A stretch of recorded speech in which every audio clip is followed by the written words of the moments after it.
지난주에는 십자가 위에 강도들과 십자가 아래에서의 군병들의 모습 속에서 예수 그리스도의 십자가 은혜가 어떤 내용을 담고 있는 것인지를 공부했죠. 이번 주에도 역시 십자가 아래에서의 그 사건을 하나 더 열어봄으로 해서 그 속에는 예수 그리스도의 십자가가 어떻게 계시되고 있는지에 관해서 공부를 해보도록 하겠습니다. 본문 26절을 보시면요, 십자가 위에 예수님께서 어머니 마리아에게 다소 당황스러운 말씀을 하시는 장면이 나오죠.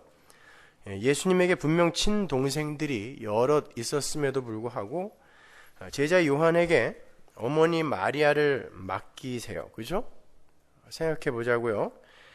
그 이후로는 예수님의 동생 야고보를 비롯한 다른 자식들이 어머니 마리아를 전혀 돌보지 않았을까요? 그럴 이유가 없잖아요, 전혀. 그들은 어머니 마리아를 지극정성으로 모셨을 거예요. 그렇다면 지금 예수님은 무슨 의도로 사도 요한에게 당신의 어머니를 맡기고 계시는 걸까요? 게다가 성경은 그때부터 마리아가 요한의 집에 가서 살았다라는 말까지 덧붙이고 있어요. 한 가족이 깨지고 한 가족이 새로 탄생하는 거예요. 예수님은 지금 십자가로 말미암게 되는 새로운 가족의 탄생, 즉 예수님의 십자가로 말미암게 되는 교회의 탄생을 에둘러서 상징적으로 보여주시는 거예요. 그들은 이 세상에서 육적 관계를 매듭짓고 새로운 영적 가족 관계 속으로 들어가게 된다라는 것을 보여주기 위해서 육적 동생들이 여럿 있었음에도 불구하고 굳이 제자 요한을 마리아의 아들로 연결을 시키는 거예요. 바로 이런 현실을 나타내는 것입니다. 마가복음 10장 29절이요. 예수께서 가라사대 내가 진실로 너희에게 이르노니 나와 및 복음을 위하여 집이나 형제나 자매나 어미나 아비나 자식이나 전토를 벌인 자는 금세에 있어 집과 형제와 자매와 모친과 자식과 전토를 100배나 받되 핍박을 겸하여 받고 내세의 영생을 받지 못할 자가 없느니라. 성도는 예수 그리스도를 만나면서부터 이 세상에서 세상 사람들이 가치라고 정해놓은 것들을 끊어내는 자로 살게 된다는 뜻이에요. 하나님을 떠난 죄인들에게 있어서 최상의 가치 셋을 꼽으라고 그러면 뭐가 있을까요? 돈, 명예, 가족입니다. 그게 하나님의 은혜를 떠난 사람들이 가치라고 힘이라고 여기고 있는 것들이에요.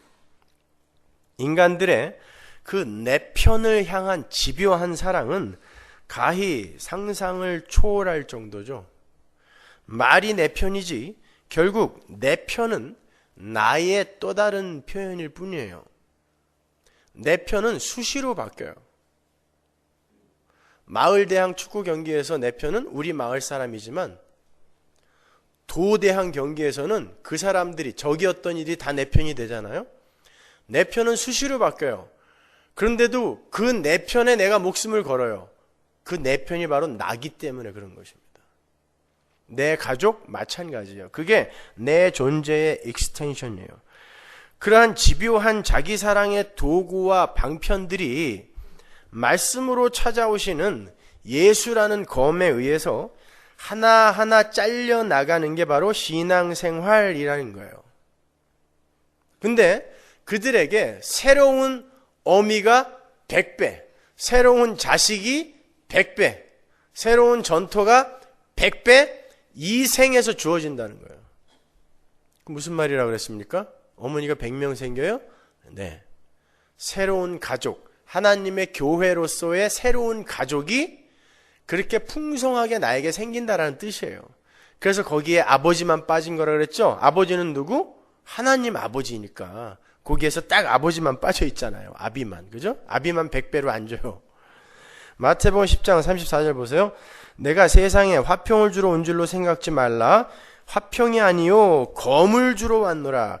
내가 온 것은 사람이 그 아비와 딸이 어미와 며느리가 시어미와 불화하게 하려 함이니 사람의 원수가 자기 집안 식구리라.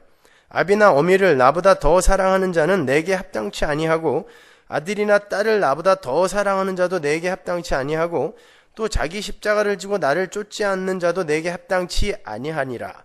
자기 목숨을 얻는 자는 잃을 것이요 나를 위하여 자기 목숨을 잃는 자는 얻으리라. 34절에 검을 주다.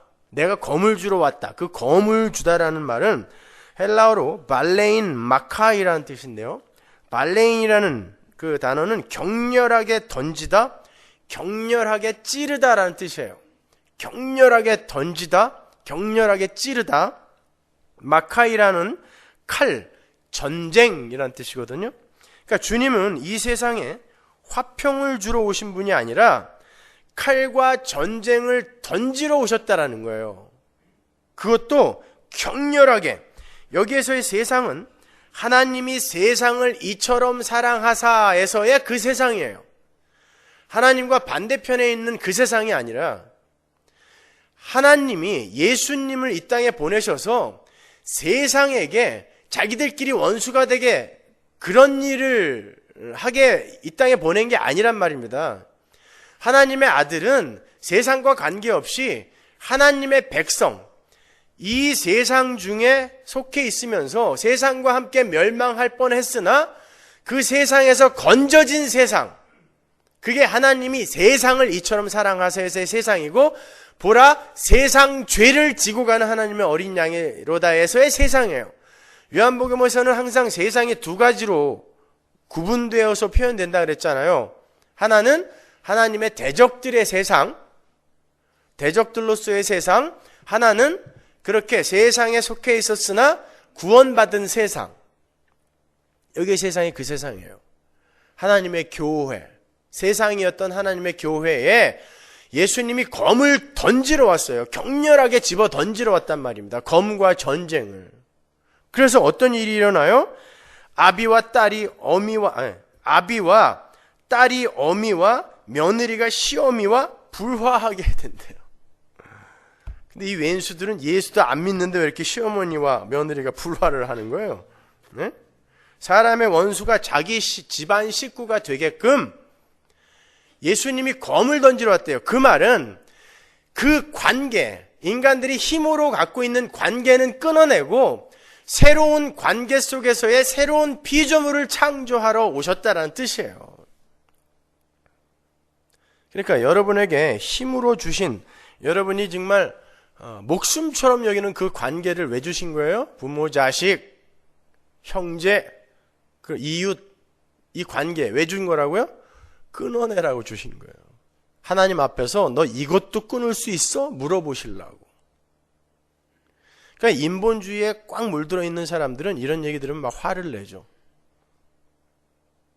그러나 여러분, 신본주의에 들어가서 하나님의 영광을 위해서 사는 자로 바뀐 자들에게는 너무나 당연한 이야기예요. 이것은요. 여러분의 가족 중에 천국에 못 가는 사람이 분명히 있을 거란 말입니다. 여러분 가족 중에 다 예수 믿으세요? 교회만 다닌다고 예수 믿는다고 생각하지 마세요. 여러분 가족 중에 예수 잘 믿는 사람 몇 명 됩니까? 그러면 분명히 여러분이 목숨처럼 생각하는 그 가족 중에 여러분과 지금 딴 데 갈 사람이 분명히 있다라는 건데, 혹시 이 중에 있는 사람이 딴 데 갈지도 모르죠. 따뜻한 곳으로. 만약에 그렇게 서로 딴 데에 가 있었을 때에 그 목숨처럼 사랑하는 그 가족, 그들을 바라보면서 여러분이 천국을 사실 수 있을 것 같으세요? 그 관계가 안 끊어진 상태에서 못 삽니다. 그러니까 그 관계는 언제 끊어진다는 얘기예요. 여러분이 부활할 때 완전히 끊어져요. 돈에 대한 여러분의 관심, 명예에 대한 관심, 그게 부활할 때 다 끊어지는 것처럼 그 관계 또한 여러분이 부활할 때 하나님의 마지막 심판 때에 다 끊어지게 돼 있어요. 그래서 여러분이 천국에 가서 여러분이 이 땅에서 목숨처럼 여기던 돈, 명예, 관계가 지옥에서 불타는 것을 보고도 아무렇지 않을 수도 있는 거예요. 그러니까 성도는 이 세상에서 그런 것들을 지금 끊어내는 삶을 살고 있다는 것입니다. 왜?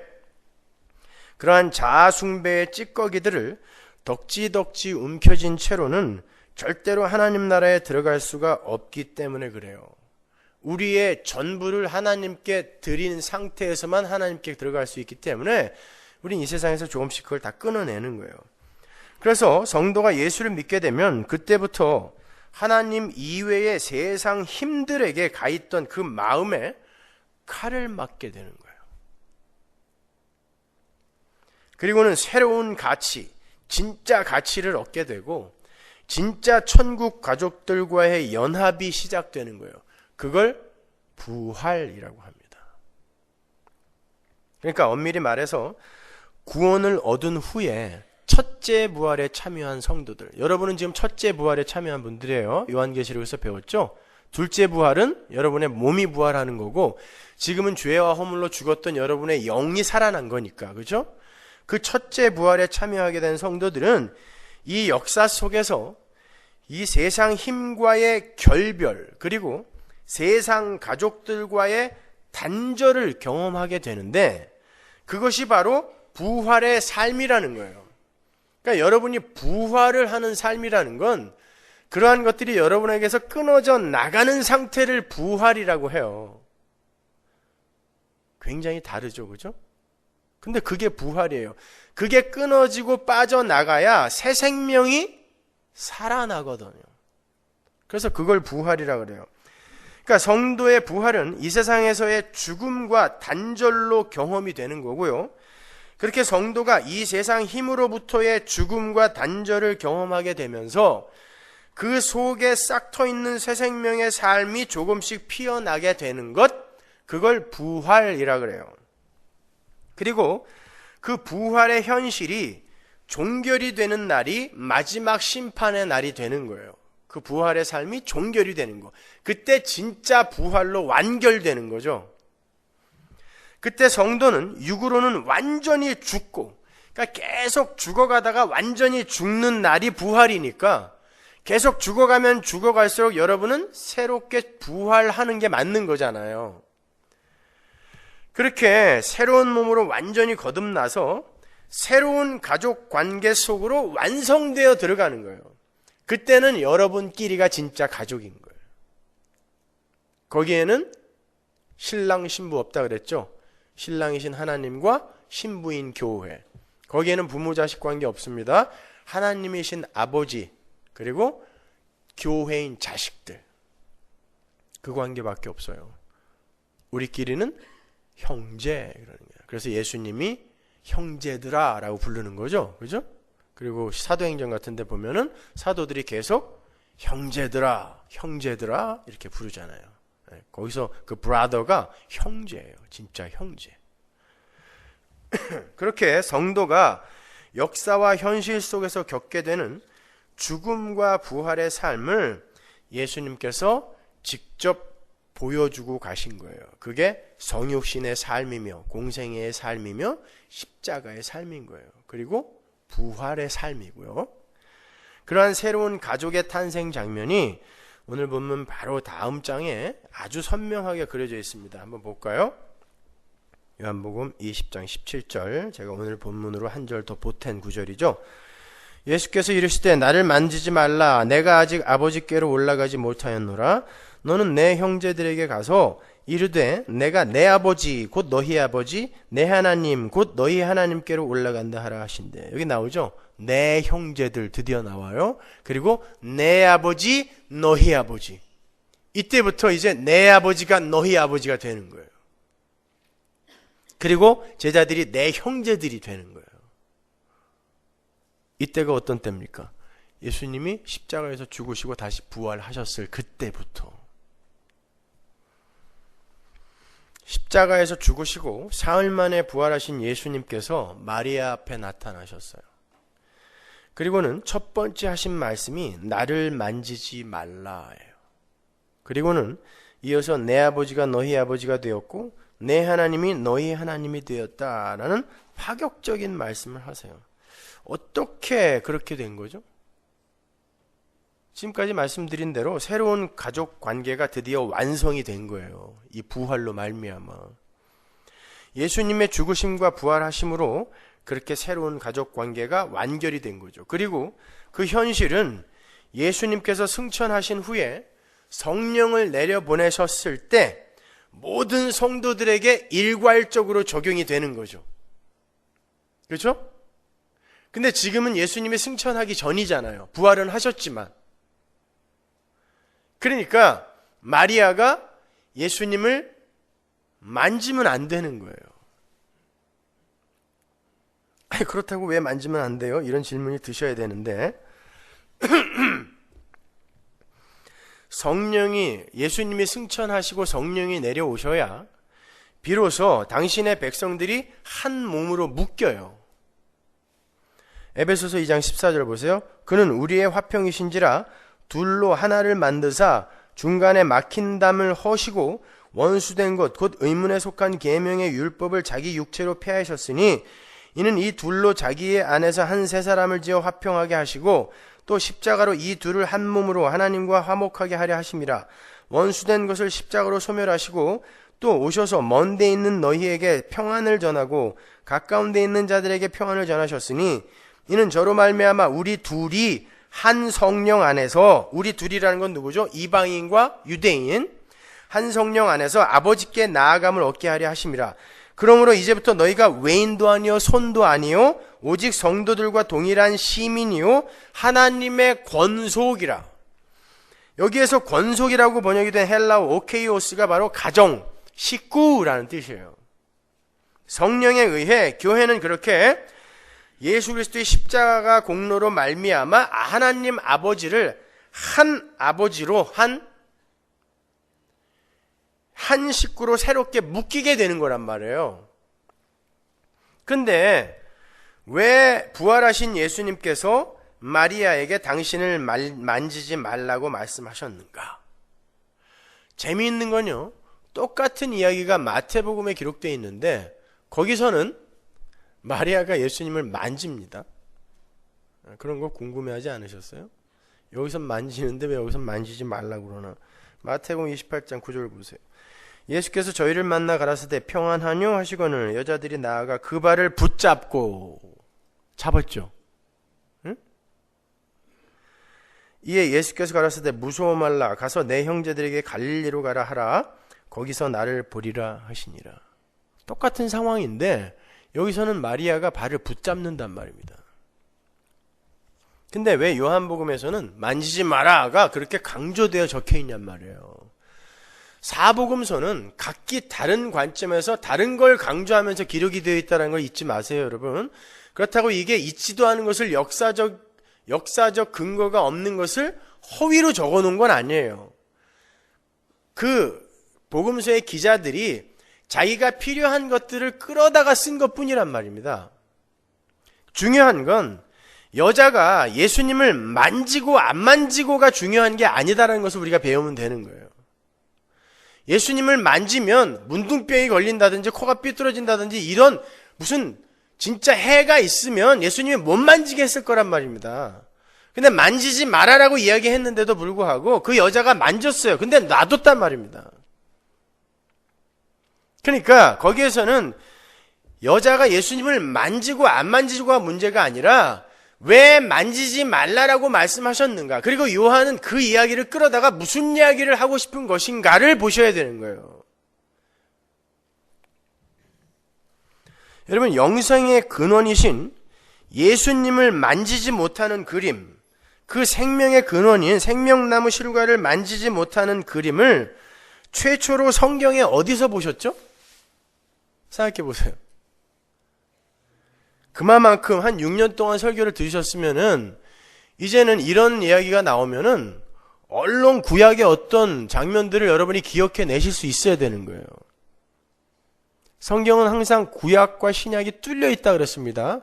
그래서 내가 신약에서 이해가 안 가면 구약의 어느 지점과 연결이 되는지를 꼭 생각하셔서 이게 과연 어떤 메시지를 우리에게 주고 있는가를 그 전체 속에서 파악을 해야 된단 말이에요. 어딥니까?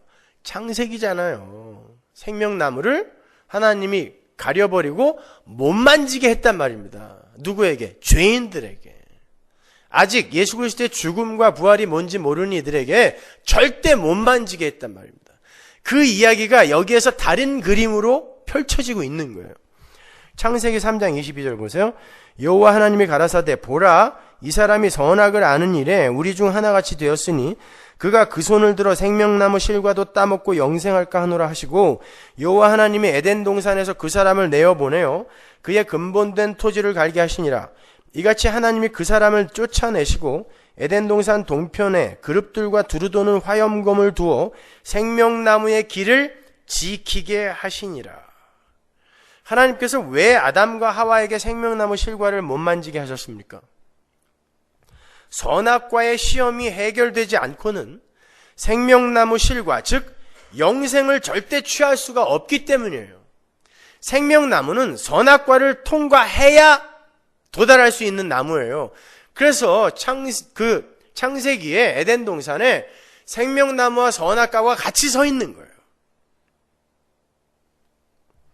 피조물은 반드시 하나님의 명령에 절대 순종을 해야 한다는, 그 율법에 절대적으로 순종을 해야 한다는 그 선악과 시험에 통과한 자들의 하나님 절대 의존적 삶, 그것 자체가 뭡니까?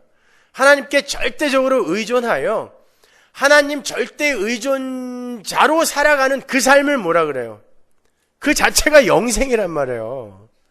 그러니까 선악과를 통과하지 않고 영생은 못 들어가는 거예요. 그래서 선악과와 생명나무가 같이 있는 거고, 선악과 시험에서 딱 실패를 하자마자 생명나무가 가려져 버리는 거란 말입니다.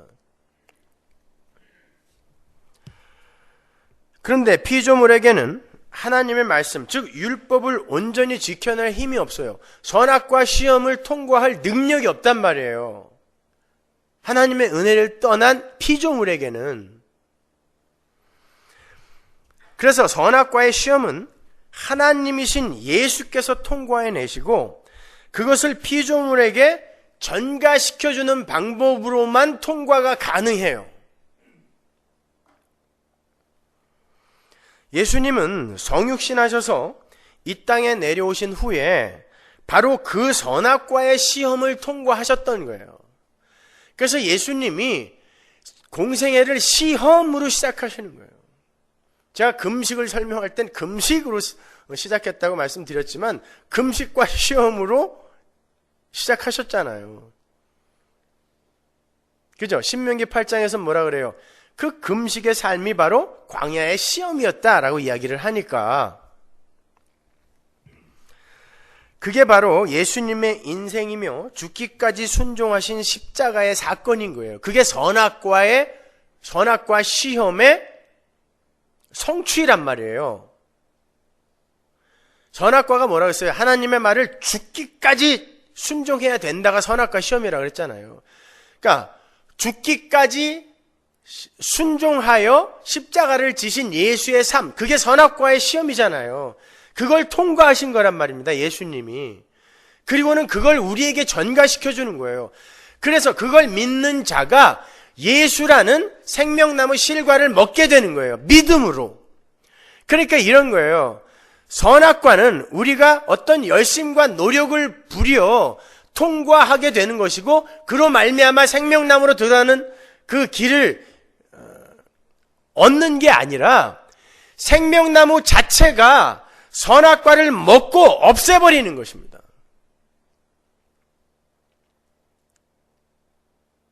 생명나무이신 예수가 선악과 율법 자체를 먹어 없애버리는 거예요. 그리고는 우리를 오직 은혜로 믿음으로 구원해 내시는 거예요. 어떻게? 자기의 살과 피를 먹임으로 말미암아. 어떠세요? 여러분, 성경이 어렵습니까? 너무 일관성 있게 쉽게 풀리잖아요.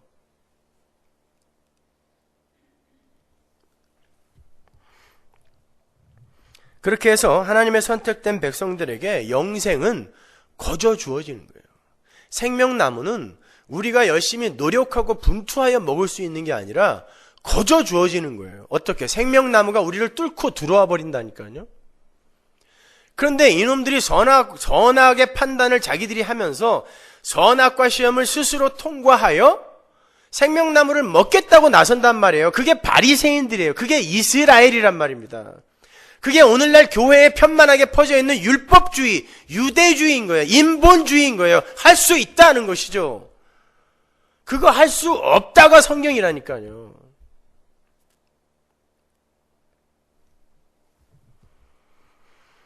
그렇게 생명나무를 따먹은 자가 되어서 영원한 하나님 나라의 가족으로 거저 편입이 되는 것. 그것이 바로 구원이에요. 복음입니다, 여러분. 지금 마리아 앞에 생명나무 실과이신 예수님이 서 계세요. 이제 부활까지 하셨으므로 영생을 쥐고 계신 거예요. 예수님이. 생명나무 실과가 서 계세요. 마리아는 반가움에 그 생명나무 실과, 영생의 근원 되신 예수를 만지려고 한단 말입니다. 아직 십자가와 부활의 도에 대해서 전혀 이해를 하지 못하는 죄인이 생명나무 실과를 자기 손으로 만지려고 하는 거예요. 어떻게 마리아를 죄인이라고 할 수 있어요? 성령이 안 내려오셨잖아요. 예수님이 승천 안 하셨잖아요. 그래서 예수님이 급히 만지지 마! 그러는 거예요. 그 말은 못 만진다는 뜻이에요. 내가 승천하여 성령이 내려오셔야 그때 너희들에게 내가 한 일이 무엇인지 이해가 되고 그때 믿음이 함께 내려와서 이렇게 믿음으로 거저 우리는 생명나무 실과를 먹게 되는구나를 알게 되었을 때 너는 나를 만질 수 있는 거야. 물론 다 상징적인 이야기예요. 그 이야기를 하고 싶어서 예수님이 이 말씀을 하신 거예요. 마리아가 만지면 뭐가 대단하게 큰일 나는 게 아니라 그래서 곧 만졌는데 가만히 계신 거예요.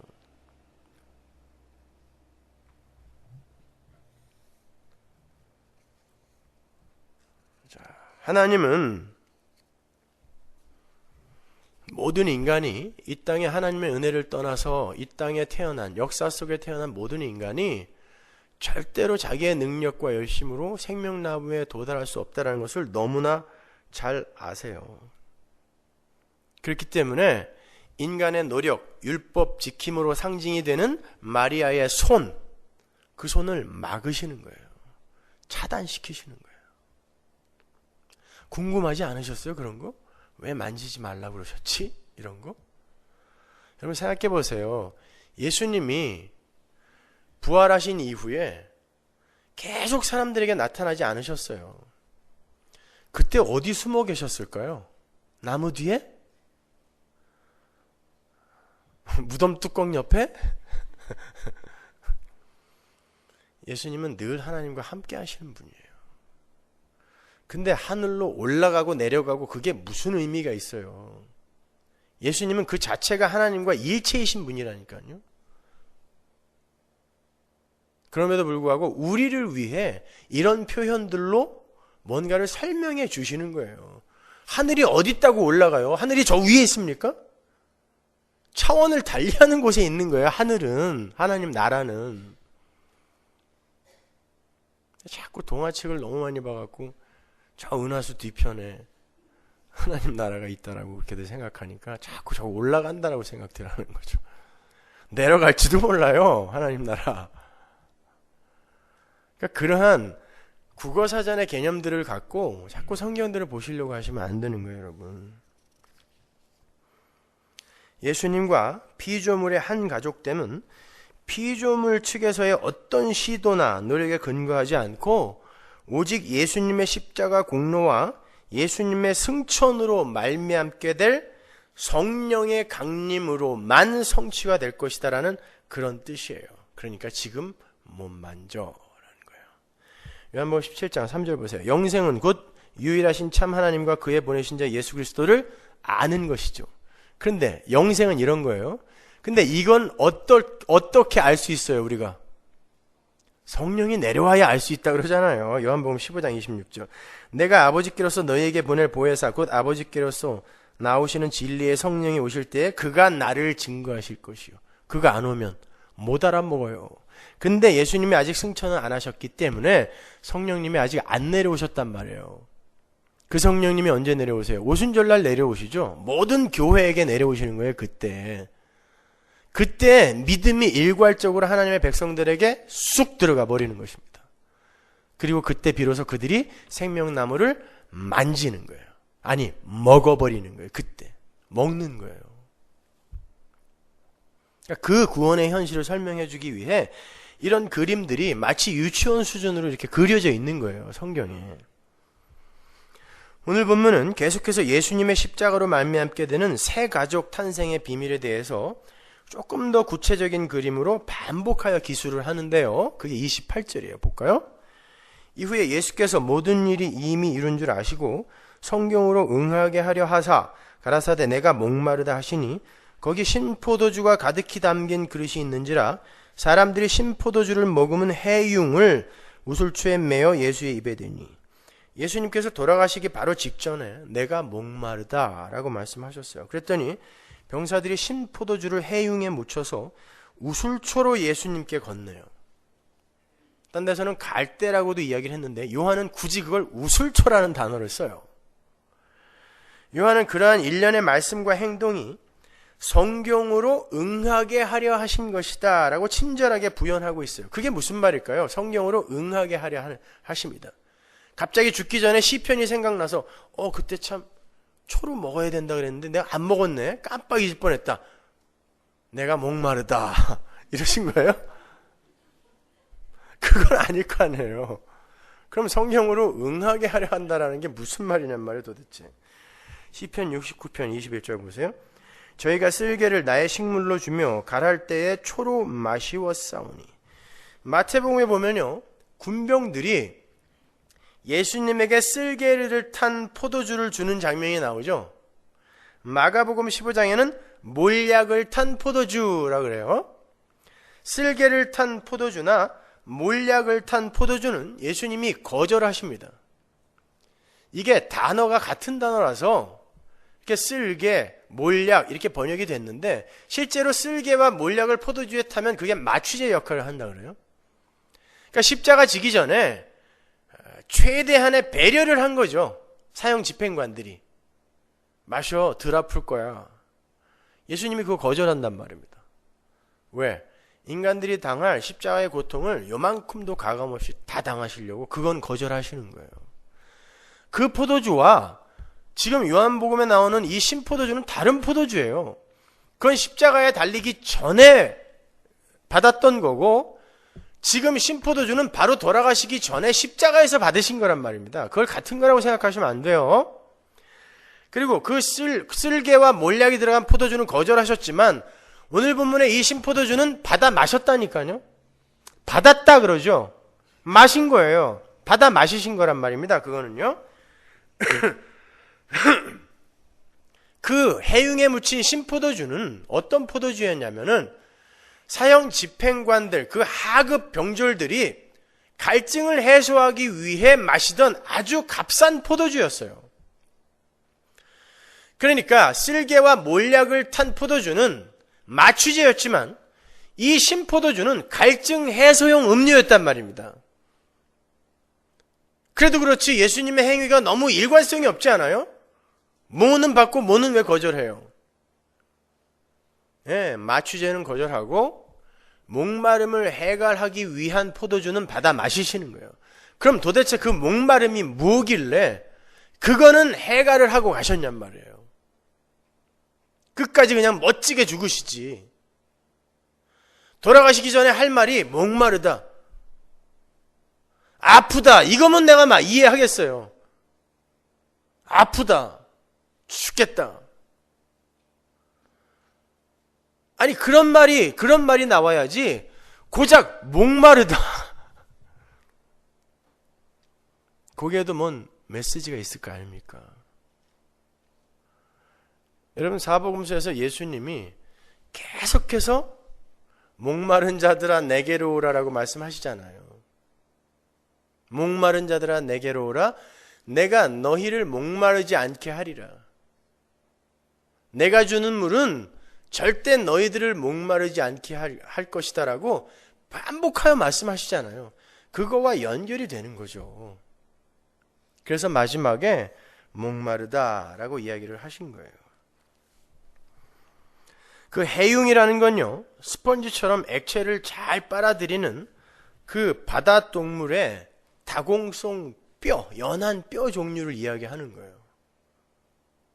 근데 그런 것들은 스펀지처럼, 그때 당시에 스펀지가 없었으니까 액체를 쭉 빨아들인다 그래요. 근데 그걸 우술초에다가 가득 적셔요. 아니, 해융에다가 가득 적시고 우술초에다가 묶어요. 그 포도주는 예수님께서 바로 얼마 전에 이게 바로 내 피다라고 말씀하신 적이 있었죠. 누가복음 22장 20절 보세요. 저녁 먹은 후에 잔도 이와 같이 하여 가라사대 이 잔은 내 피로 세우는 새 언약이니 곧 너희를 위하여 붓는 것이라. 그렇죠? 포도주는 예수님의 피를 상징하는 거예요. 그리고 그 피가 우술초로 십자가에 달린 예수에게 발라지는 거죠. 입술에다가 발랐단 말입니다. 해융을 뭐 꿀떡꿀떡 마실 수는 없으니까 발라준 거예요. 그걸 핥아먹은 거예요. 그리고는 해갈이 됐다라고 이야기하는 거거든요. 우술초에 의해서 피가 발려진 사건은 구약에 어디에 등장합니까?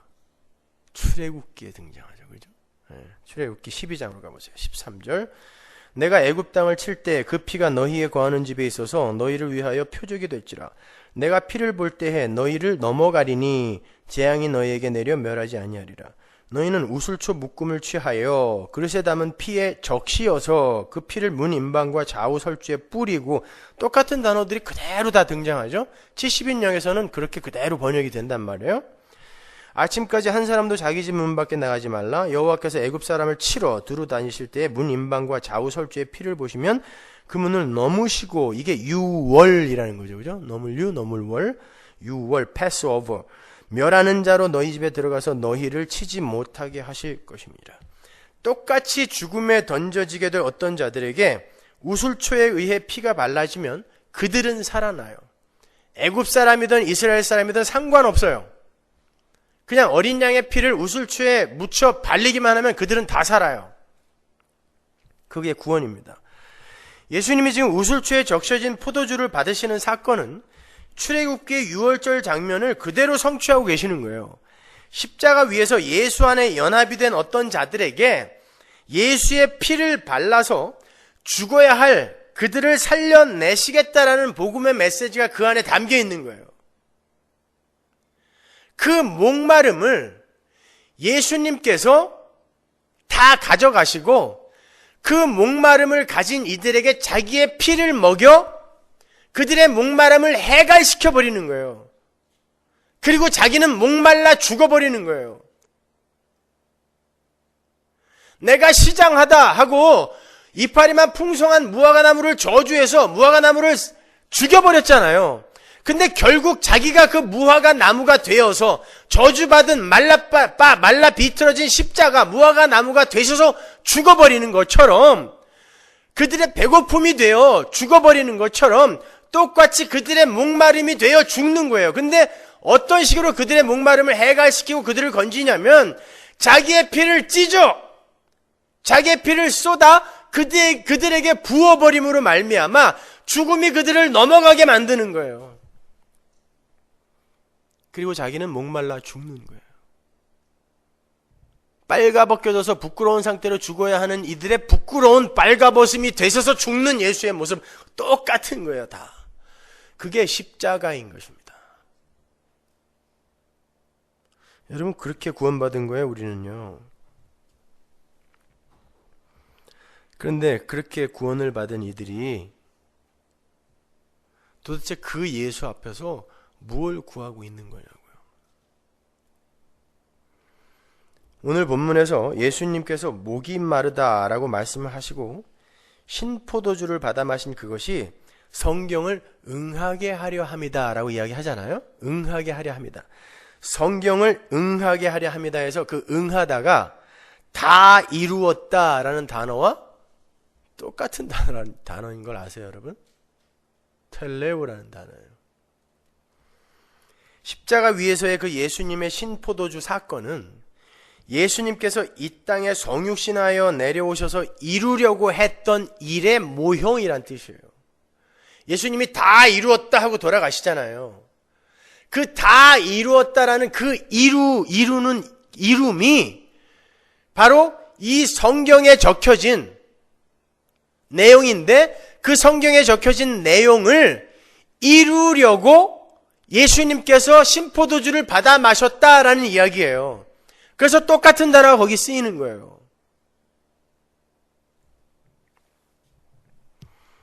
그 다 이루심, 텔레오라는 단어가 요한복음 4장에도 나오는데 34절 보세요. 예수께서 이르시되 나의 양식은 나를 보내신 이의 뜻을 행하며 그의 일을 온전히 이루는 이것이니라. 이거예요. 이루다. 똑같은 단어예요. 근데 이 예수님이 하나님이 나에게 하라고 하신 일을 이루는 것, 그게 뭐라 그래요? 나의 양식이라 그러잖아요. 그래서 예수님이 내가 목마르다라고 이야기해놓고 그 양식을 받아 마시는 거예요. 근데 그 양식이 뭐였냐고요? 내려가서 죽어였잖아요. 이해가 가세요? 이건 3단 논법만 알아도 다 이해가 가는 건데. 그쵸? 전 깜짝 놀란 게 젊은 누구라고 이야기는 하지 않겠지만 젊은 친구가 그렇게 제가 3단 논법으로 뭔가를 설명했는데 그걸 못 이해하더라고요. 선한 사마리아인의 비유에서 내 친구가 누굽니까? 라고 했을 때 예수님이 누가 이 강도 맞은 자의 친구냐? 라고 하셨으니까 그 바리새인이 바로 요 강도 만난 자가 아니냐? 요렇게 연결을 했는데 그게 어떻게 그렇게 되는 거냐고. 혹시 이 중에도 그런 분이 계실까 봐 무지 걱정이 되는데 그 정도는 이해가 가시는 거죠, 여러분. 예, 이렇게 그 다 이루심은 예수님이 십자가에서 다 이루었다라고 하는, 나는 이제 내 피를 다 쏟아부어서 하나님이 살리라고 하는 이들을 다 살렸어. 그 다 이루심이 성경에 기록되어 있는 모든 내용인데 그 내용이 예수님이 내가 목마르다 그리고 신포도주를 받아 마신 그 그림에 들어있단 말이에요. 그래서 이게 성경을 응하게 하는 일이 되는 거예요. 거기에 텔레오라는 단어가 그대로 쓰인 거란 말입니다. 자, 그렇게 예수님의 다 이루심이 예수님의 양식이기 때문에 그러한 목마름에 대한 호소가 나오는 거고, 그 목마름을 채우는 것으로 신포도주를 우술초에 적셔서 십자가 위에 바르시는 그림이 나오는 거고, 바로 그 그림을 다 이루었다 테탈레스타이 텔레오로 선언하고 떠나시는 거예요. 하나님을 떠난 모든 인간들은 공허라는 목마름에 시달려요. 그 목마름은 죄로 말미암게 되는 사망의 증상이에요. 밀란 푼데라는 그걸 권태라고도 이야기하고 파스칼은 그걸 심심함이라고도 이야기하죠. 그래서 모든 인간은 그 공허를 메꾸기 위해 열심히 사는 거예요. 공부도 열심히 하고 사랑도 열심히 해보고 취미생활도 열심히 해보고 그 공허 메꾸기 위해. 그게 사망의 증상이거든요. 근데 그 자리는 하나님이 쑥 빠져나간 자리이기 때문에 그 어떤 곳으로도 메꿔지지가 않아요. 하나님이 쑥 빠져나간 자리는 무한하신 그 하나님이 빠져나간 자리이기 때문에 끝이 없는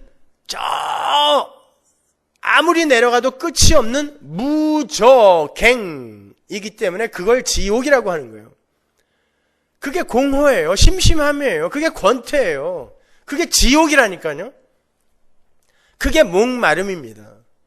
그 목마름을 그대로 가진 상태에서 여러분이 어떤 고대 광실에 가 있는다 할지라도 거기가 지옥이에요. 아무리 여러분이 먹고 싶은 걸 다 먹는다 할지라도 그게 지옥이라니까요. 거기가. 그 공허가 해결되지 않은 그 자리가.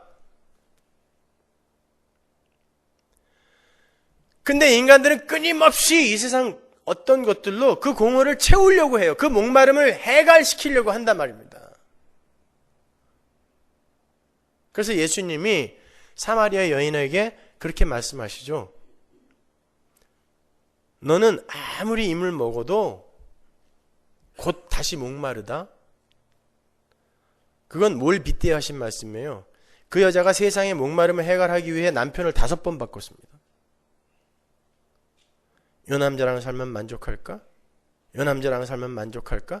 5이나 바꾸고 6번째 사람하고 살고 있는데 이제는 그 공허가 채워지지 않으니까 혼인신고도 안 했어. 세상의 힘으로 계속해서 자기를 채우려고 해요.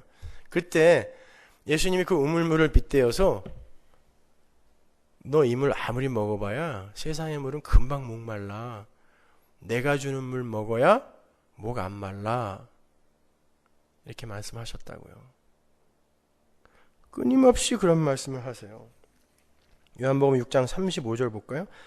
예수께서 가라사대 내가 곧 생명의 떡이니 내게 오는 자는 결코 줄이지 아니할 터이요 나를 믿는 자는 영원히 목마르지 아니하리라. 그렇죠? 그러면 이 물은 뭐예요? 예수님의 피인데 어떻게 우리에게 주어져요? 성령으로 주어지잖아요. 요한복음 7장 37절 명절 끝날 곧 큰 날에 예수께서 서서 외쳐가라사대 누구든지 목마르거든 내게로 와서 마시라. 나를 믿는 자는 성경의 이름과 같이 그 배에서 생수의 강이 흘러나리라 하시니 이는 그를 믿는 자의 받을 성령을 가리켜 말씀하신 것이라. 예수께서 아직 영광을 받지 못하신 고로 성령이 아직 저희에게 계시지 아니하시더라. 그 이야기예요.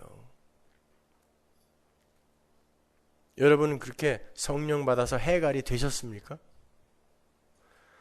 근데 세상 것에 대해서 끊임없이 목마르죠. 아니라고 말씀 못 하실 거예요. 그죠? 목말라요. 돈에 대해 목마르고 명예에 대해서도 목말라요. 인기에 대해서 목마르고 자랑에 대해서 목마릅니다. 내 자식 새끼에 대해서 목마르고 부모에 대해서 목말라요. 그건 죽는 날까지 여러분이 가지고 가시는 거예요. 그게 없어질 거라고 생각하지 마세요. 여러분은 그 목마름을 끊임없이 겪으면서 그 목마름에 끊임없이 노출되면서 예수님이 해갈하신 영적 목마름의 소중함을 깨닫고 가는 거지 그 목마름에서 자유롭게 될 거라고 생각하지 마세요. 절대 자유롭게 안 돼요. 아닌데요. 나는 이제 그 정도에서는 자유로워졌는데요. 거짓말 하는 거예요. 제가 100% 개런티 해드릴게요. 다 거짓말이에요. 그럴 수 있는 사람 없어요.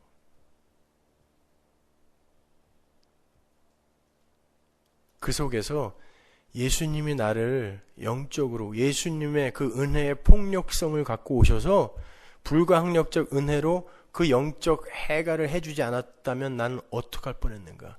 이 목마름 끝까지 갖고 영혼 속에서도 지옥을 살 뻔했구나. 그 깨달으시는 거예요. 예수님은 바로 그렇게 우리의 목마름을 해갈시켜 주시고 그 목마름의 해갈의 방법으로 이 땅에 내려오신 성령에 의해 우리가 한 몸으로 한 지체가 되어 새 가족이 되는 거예요. 쉽죠, 그죠? 그러니까 다 이루었다와 나의 하나님 어찌하여 나를 버리시나이까는 모순이 되는 말이 아니라 정확하게 같은 이야기를 하고 있는 거예요. 왜? 예수님의 다 이루심은 그분이 철저하게 버려져서 하나님의 뜻이 이루어지는 거니까. 그거 궁금하지 않으셨어요? 나의 하나님 엘리 엘리 라마 사박다니 어찌하여 나를 버리시나이까와 다 이루었다가 어떻게 화해가 되냔 말이에요. 나의 하나님 어찌하여 나를 버리셨나이까. 하나님에 의해 철저하게 버려짐과 다 이룸과 이게 화해가 되는 말이냐고요.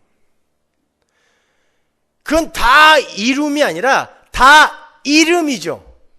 잃어버림. 아버지에게 버림을 당했는데 그게 뭐가 다 이룬 거예요. 다 잃어버림이지. 아버지에게 버림받으면 다 끝나는 거거든요. 근데 그걸 다 이루었다. 테텔레스타이라고 한단 말입니다. 왜? 예수님이 이 땅에 내려오셔서 다 이루실 일은, 그 하나님의 일은 자기가 철저하게 버려짐에도 불구하고 하나님의 말씀에 오로지 순종하여 하나님의 뜻이 이루어지는 데에만 집중하고 청념하는 것. 그게 하나님 나라의 삶의 원리이기 때문에 그래요. 하나님의 일이 이루어지기 위해서는 그 하나님의 뜻과 하나님의 생명력이 부어져야 할 존재가 싹 비워져야 돼요. 그게 하나님 나라예요. 그 하나님 나라의 현실을 예수님이 이 땅에 오셔서 한번 보여주신 거예요. 그래서 제가 자주 십자가는 우리를 구원하신 방법일 뿐만이 아니라 그 자체가 하나님 나라의 삶의 원리라고 말씀드리는 거예요. 하나님의 일이 다 이루어지기 위해선 그 일에 쓰임을 받는 존재에 다 비워짐, 완전히 버려짐, 그럼에도 불구하고 순종함, 이게 전제되어야 된단 말입니다. 그래서 예수님이 이 땅에서 완전히 버려지셨음에도 불구하고 끝까지 순종해 버리신 거예요. 죽어! 그러니까 죽었어요. 그랬더니 그 죽은 시체의 삶을 통해 하나님의 일을 하시는 거예요. 그게 성도의 삶입니다. 시퍼렇게 살아있는 자들이 하나님을 도와주겠다고 하는 그 자리에선 하나님의 일을 안 하세요. 고자의 일을 하죠. 그가 자기의 일을 해요.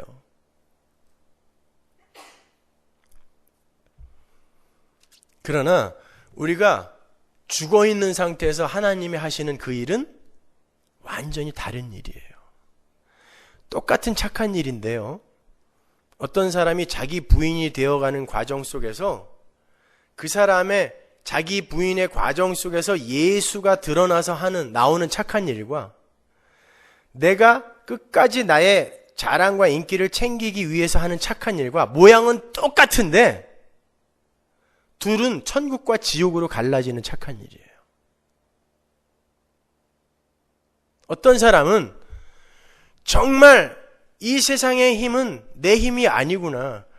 그리고 이 세상의 힘은 들풀의 꽃 같아서 언제 사라질지 모르는구나 라는 그런 고백으로, 그리고 하나님에게 하나님의 아들이 먼저 헌금으로 드려졌기 때문에 나도 내 소유를, 나 자신을 하나님 앞에 제물로 헌금으로 드릴 수밖에 없구나 하고 나오는 헌금이 있어요.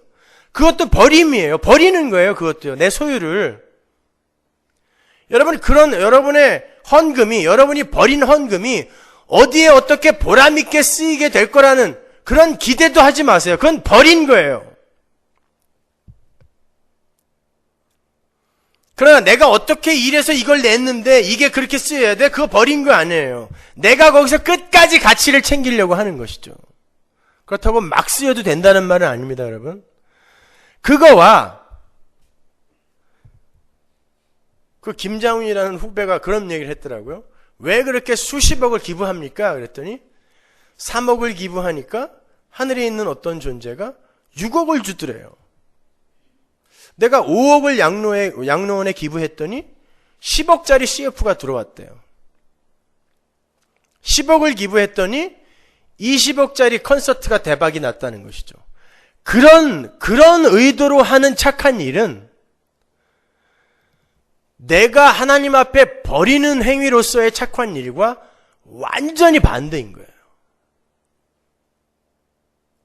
그런 류의 자기 챙기기에 근거한 착한 일들이 너무 많습니다, 여러분. 그래서 제가 은혜를 설교하면서 그 은혜에 근거하여 당신들이 정말 하나님 앞에서 그 은혜에 감업하여 내어놓는 착한 일이 아니면 하지 말라라고 감히 이야기를 한 것입니다. 진짜 내 안에서 예수가 하시는 그 착한 일 하자고. 제가 언제 아무것도 하지 말자 그랬어요. 진짜 착한 일 더 열심히 하자 그러는 거지.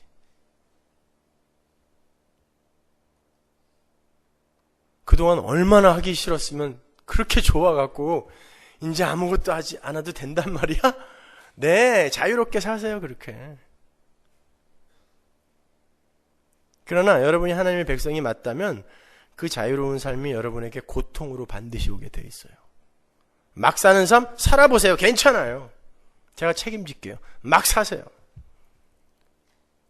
그리고 거기서 오는 고통을 같이 겪어보세요. 아니구나. 하나님이 원하시는 그 삶이 진짜 행복한 삶이구나. 우리 거기서 깨닫게 됩니다. 어떻게 막 살 수 있다고 함부로 얘기를 해요.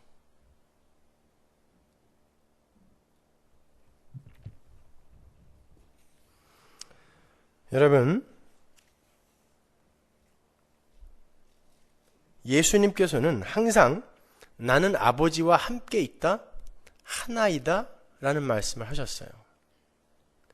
그 일치감이 어느 정도냐 하면 아버지가 내 안에 계시고 내가 아버지 안에 있다라고 말씀하실 정도였어요.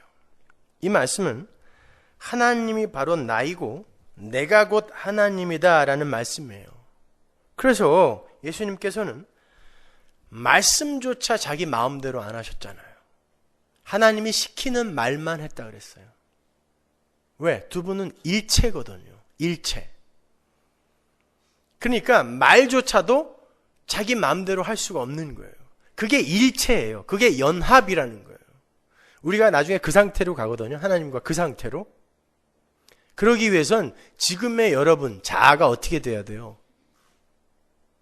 내 것을 내놓지 못하게 계속 죽어야 돼요. 그래야 하나님이 시키는 말만 할 수 있다니까요. 하나님이 시키는 일만 할 수 있단 말입니다. 그게 자기 부인이에요. 그렇게 내가 무력한 자로 폭로되는 거. 이거는 절대 선한 것이 될 수 없구나라고 폭로되는 거. 그런데 이렇듯 아버지 하나님과의 일체감을 강조해 주셨던 예수님께서 십자가 위에서 버려짐을 느끼고 계신단 말이에요. 버려짐. 여러분도 아시다시피 상식적으로 일체감이라는 것과 버려짐이라는 것은 서로를 인정하지 않아요. 어떻게 일체감과 버려짐이 어떻게 서로를 인정할 수 있어요? 어떻게 그게 두 개가 화해될 수 있냐고요. 안 되잖아요.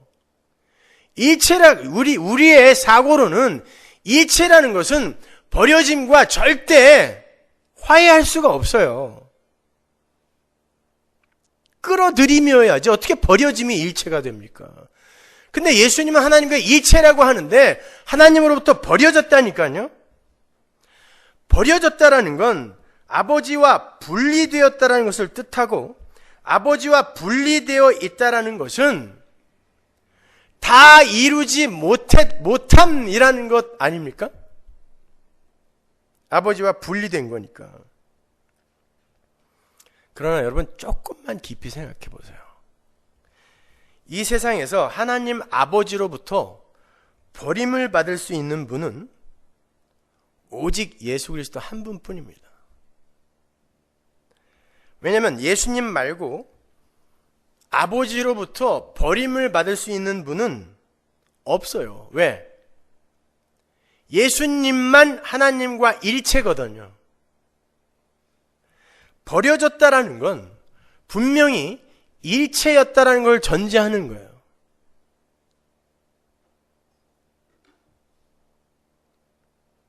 따로 떨어져 있었던 거는 버려진 게 아니라 원래 떨어져 있었던 거예요. 근데 버려졌다라는 건 일체였다라는 게 전제되는 겁니다. 그 일체였던 것이 끊어져 나가 버려지는 거니까. 근데 하나님과 일체일 수 있는 분은 하나님밖에 없어요. 예수밖에 없습니다. 그래서 예수님만 버려질 수 있어요.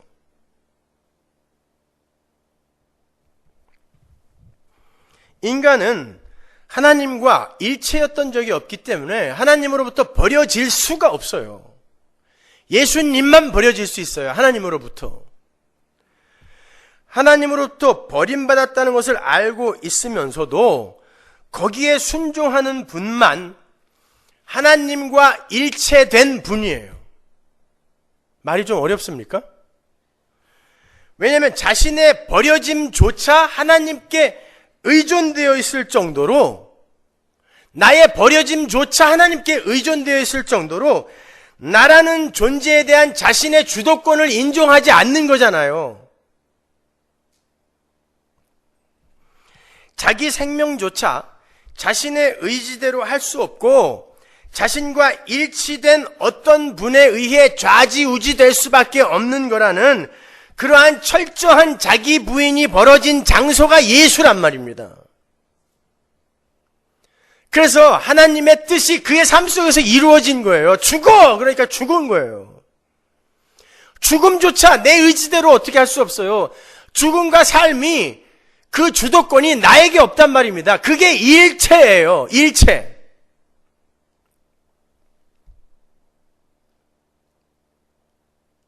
그런데 하나님이 여러분을 그 일체 속으로 끌어들이고 계신단 말입니다, 여러분. 힘의 원리 속에서 살아가는 인간들은요, 하나님으로부터 버려지는 하나님이 있을 수 없다라고 생각해요. 그건 힘의 원리가 지배하는 세상 속에서는 상식이 아니거든요. 어떻게 하나님이 하나님에 의해서 버려집니까? 그런데 하나님 나라의 삶의 원리는 자신을 버려서 원수를 살리는 십자가의 삶의 원리, 십자가의 원리예요. 그래서 하나님 나라에서는 당신을 버리심으로 말미암아 원수를 살려내는 하나님과 같은 존재만 하나님과 함께 거할 수 있어요. 바로 그러한 하나님 나라의 현실을 예수님이 이 땅에서 가시적으로 보여주고 가신 거란 말입니다. 그게 십자가예요. 그러니까 그러한 십자가 상에서의 예수님의 버려짐은, 야, 어떻게 그렇게 버려지는 예수, 그게 어떻게 하나님의 아들이냐, 그가 어떻게 하나님일 수가 있냐, 이렇게 예수의 하나님 되심을 부정하는 게 아니라 인간은 하나님을 절대, 하나님 나라를 절대 모르는 존재구나를 폭로당하는 거예요. 오히려요. 근데 사람들은 거봐, 하나님 아니지, 이렇게 이야기를 한다니까요.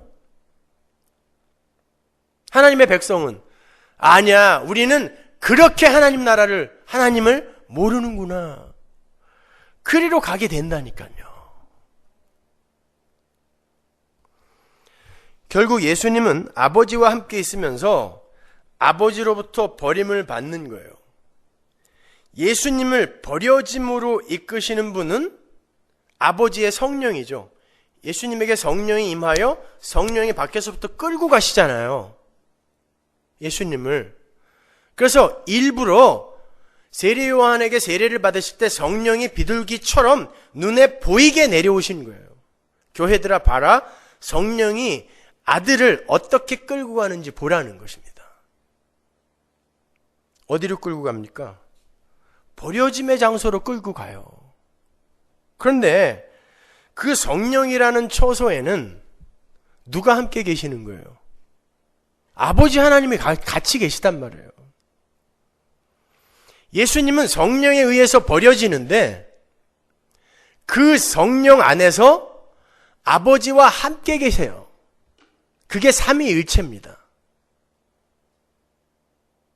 성령이라는 처소 안에서 예수, 성자 예수와 성부 하나님이 같이 존재하시는데 이 일체이신 아버지와 아들이, 아버지는 죽어라 라고 명령을 하시고 아들은 그래요 아버지, 아버지의 뜻에 따라 내가 죽겠습니다 라고 다른 길로 가는 것처럼 보여요.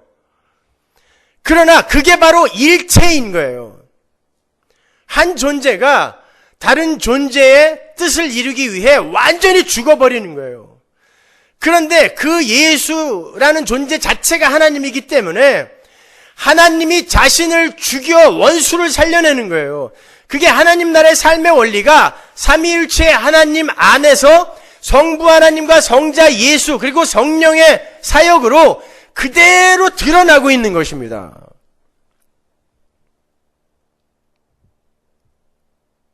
근데 그 자리로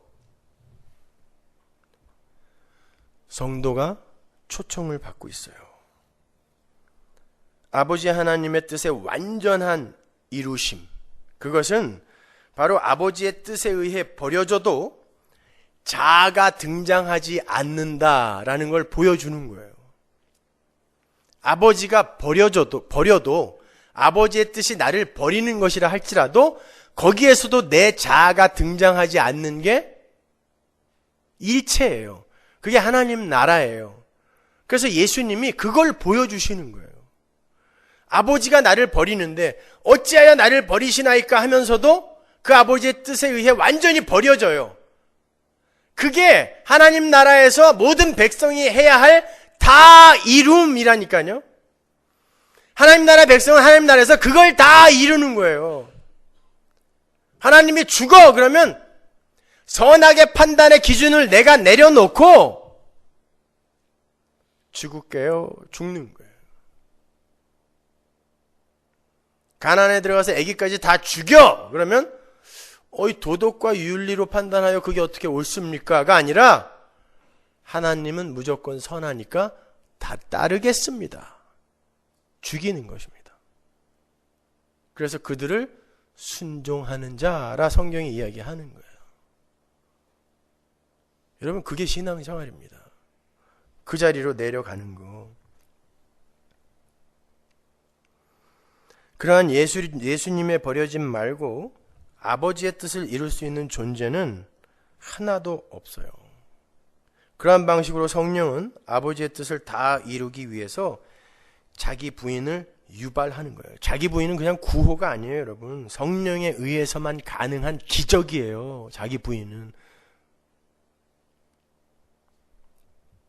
그 첫 번째 자기 부인을 성취하신 분이 하나님과 일체셨던 예수님이셨고 그 예수님의 은혜로 하나님과 일체로 부름을 받은 성도가 그 뒤를 잇는 거예요. 요한복음 17장 21절 아버지께서 내 안에 내가 아버지 안에 있는 것 같이 저희도 다 하나가 되어 일체 우리 안에 있게 하사 세상으로 아버지께서 나를 보내신 것을 믿게 하옵소서. 이렇게 우리가 예수 그리스도의 은혜로 그러니까 하나님의 아들 예수를 머리로 한 한 몸 가족이 되었어요. 일체가 되었어요.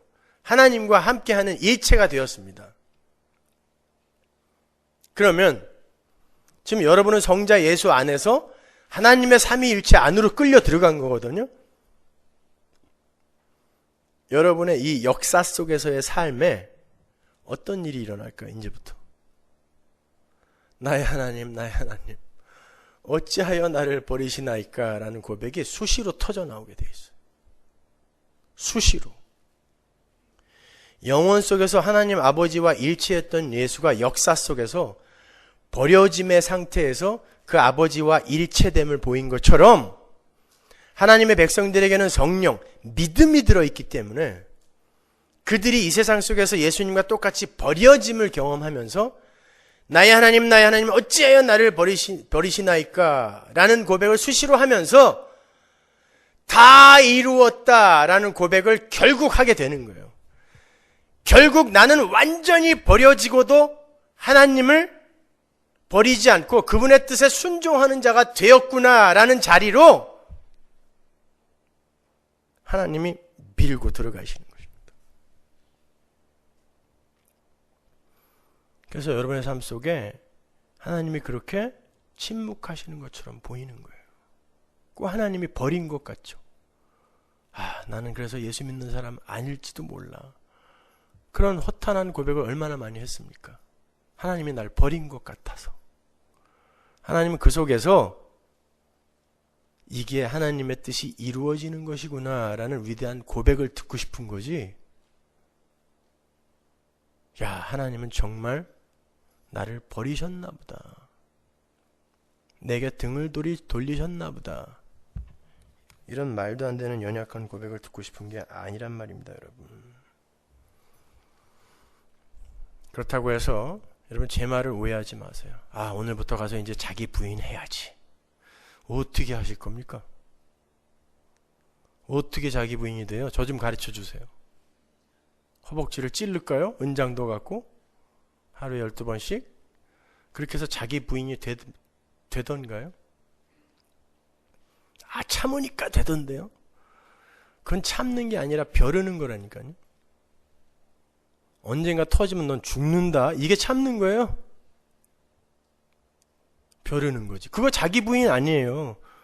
오히려 자기 의 쌓는 거예요. 내가 이만큼 참았어. 나는 너보다 나아.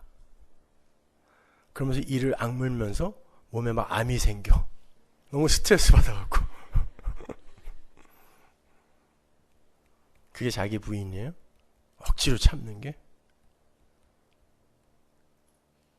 아니에요. 그게 자아 실현이라는 거예요. 자아 성취라는 거예요.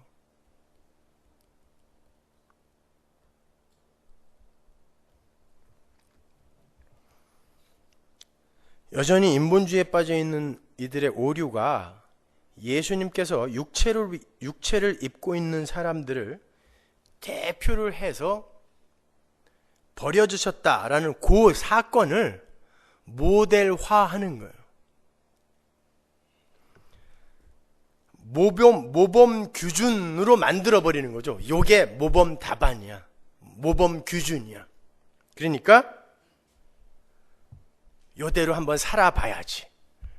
하나님이 죽어 그러면 죽는 자가 되어야지.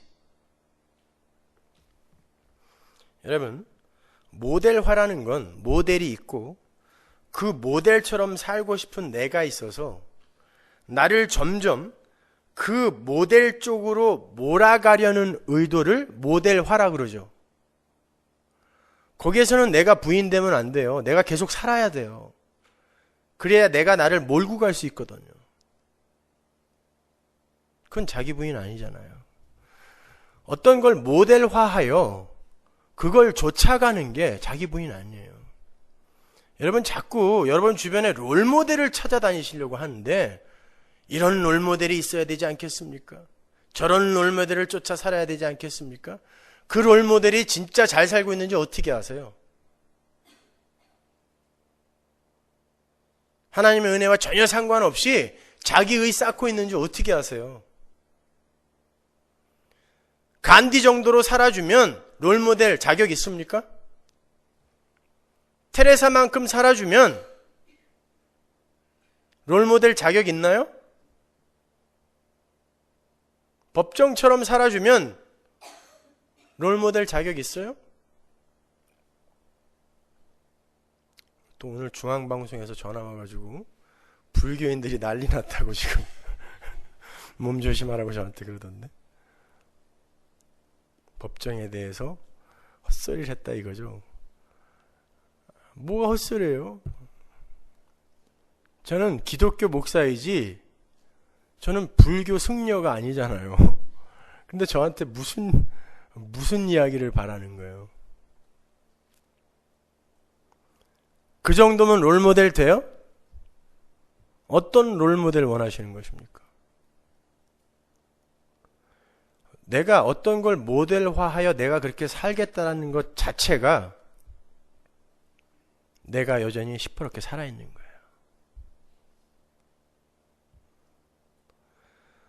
자기 부인은 성령이 검이 되어 우리 안에 뚫고 들어와 폭력적으로 이루어 가시는 거예요.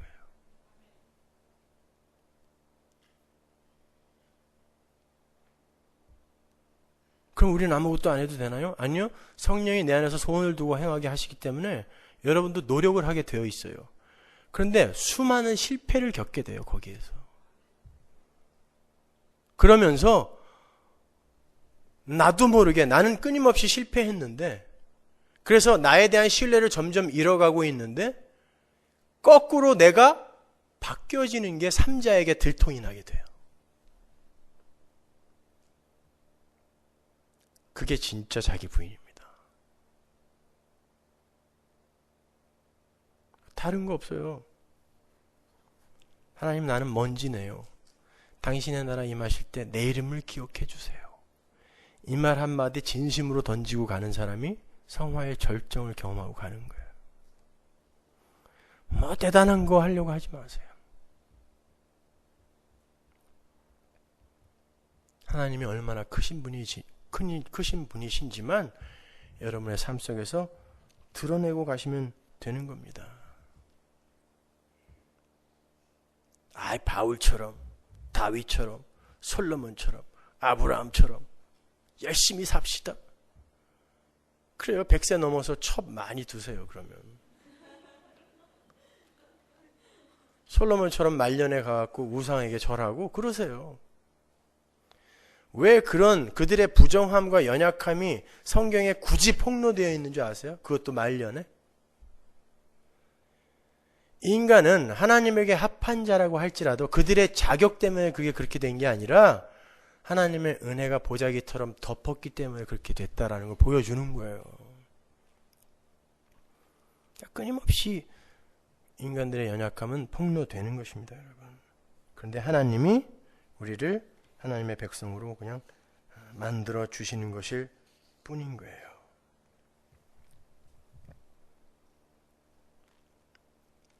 사도 베드로가 저는 예수님 따라 죽겠습니다. 그러죠.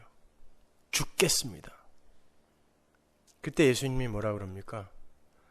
네가 나를 위해 네 의지대로 의지를 발동하여 죽겠단 말이야? 자기 부인하겠다는 거거든요. 자기 부인의 극치. 죽음 아닙니까? 예수를 위한 죽음. 죽겠습니다. 그럴 때 뭐라 그래요? 네가 오늘 3번 나를 부인할 거야. 나를 부인하겠습니다. 그랬더니 아니 네가 나를 부인할 거야. 그것도 3번. 철저하게 라는 뜻이거든요. 3번이라는 건.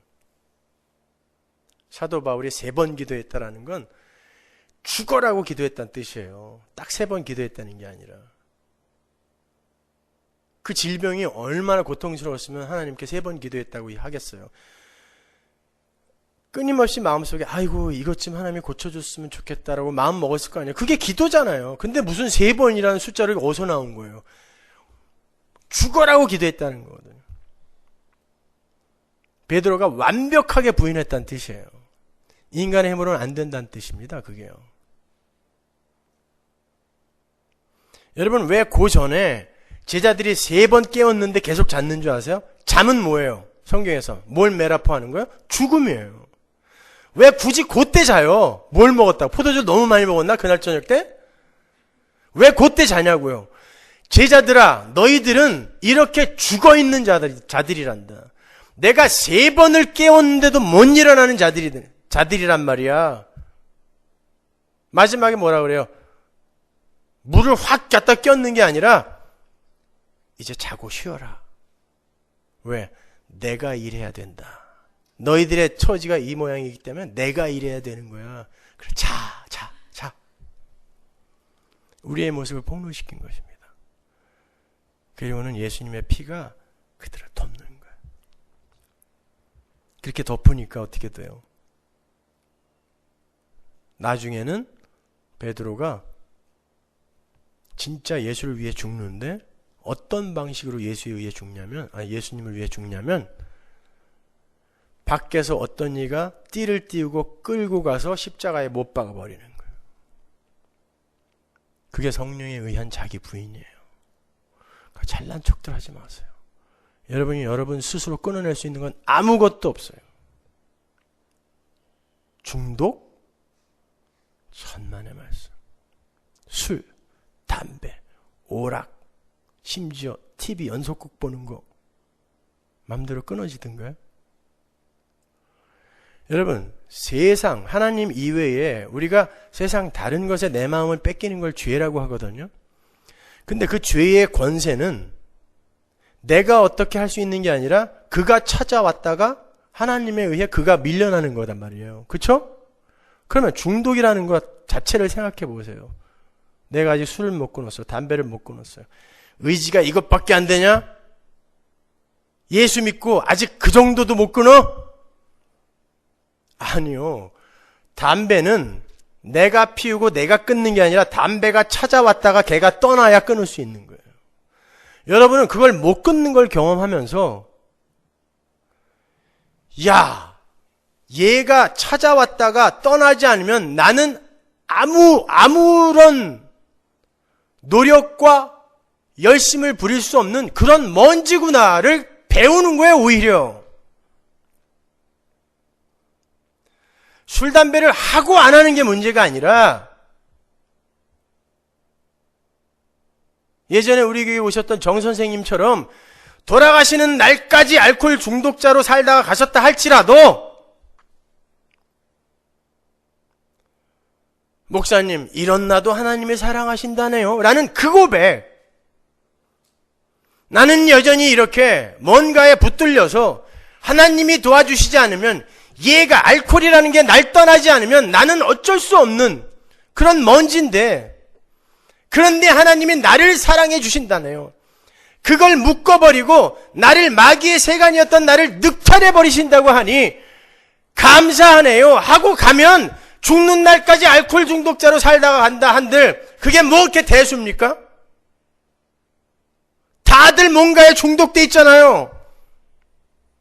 그래도 술은 나쁜 거잖아요. 천만의 말씀, 여러분이 먹는 모든 건 다 독이에요. 그래서 간이 있는 거예요. 해독하라고. 뭐가 나쁜 거고 뭐가 좋은 겁니까?